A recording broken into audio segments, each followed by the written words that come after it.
வணக்கம். நான் தான் உங்க குமரி சிந்துஜா. மக்களே, சரி, இன்னைக்கு பறவைகள் தினம் இல்லையா? ஜனவரி 5ஆம் தேதி. அப்போ நம்முடைய சங்க இலக்கியங்கள்ல இத பறவைகளை பத்தி சொல்லாம இருப்பாங்களாங்க? பாருங்க, இந்த பெருநாரை பெருங்குருகு இந்த நூல்கள் கூட பறவை பெயர் தான். பாருங்க, பெரும் நாரை, பெரும் குருகு, குருகுங்கிற இனம் எல்லாமே இயற்கை தானே. சங்க இலக்கியம்னாலே இயற்கை தான், இயற்கையை பற்றி பேசக்கூடியதுதான். அகவாழ்வு புறவாழ்வு. அதுல அஞ்சில் பறவைகள், இன்னைக்கு காலையில தான் ஒருத்தர் சொன்னாரு, அஞ்சி ஆசிரியர் அவரு. அஞ்சில் பறவைகள், காதல் பறவைகள், ஆணும் பெண்ணும் அப்படியே பறக்குது. பறக்கும் போது ரெண்டும் சேர்ந்து பறக்குது. சரியாங்க, பேரலா பறக்குது. காட்டி இது அப்படி பறக்கல என்றாலும் அதுங்க அப்படி பறக்கும் போது என்ன நிறைய பறக்குது.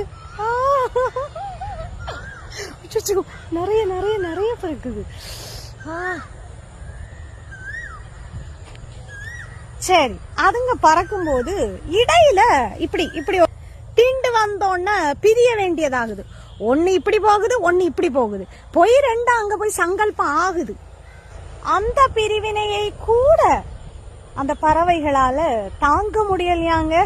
எவ்வளவு ஒரு மேடா இருக்கிற இடத்துல இருந்து இப்படி ரெண்டும் திசை திரும்பி இப்படி போய் திரும்ப போய் பாக்குற அந்த பிரிவு இருக்கு இல்லையா, அத கூட தாங்க முடியலையா அஞ்சில் பறவைகளுக்கு.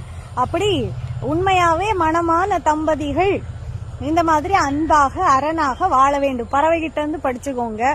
அது மாதிரி பறவைகள் கூட்டமா பறக்கும், பார்த்திருப்பீங்க. வி வடிவில் பறக்குமா? வி வடிவில் பறக்கும் போது எதுக்காக அப்படி பறக்குதான்னா, அதுவுமே ஆற்றலை சேகரிக்கிறதுக்காக பறக்குதான். அப்ப பாருங்க, ஒற்றுமையா ஆற்றலை சேகரிக்கிறதுக்காக பறக்குது. இன்னும் பின்னும் பறக்குது. இங்கே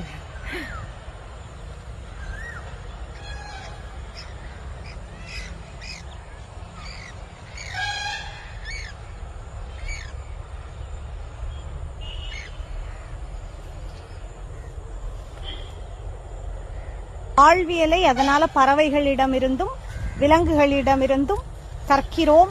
தமிழும் இயற்கையாகவே தோன்றி இருக்கிற மொழி.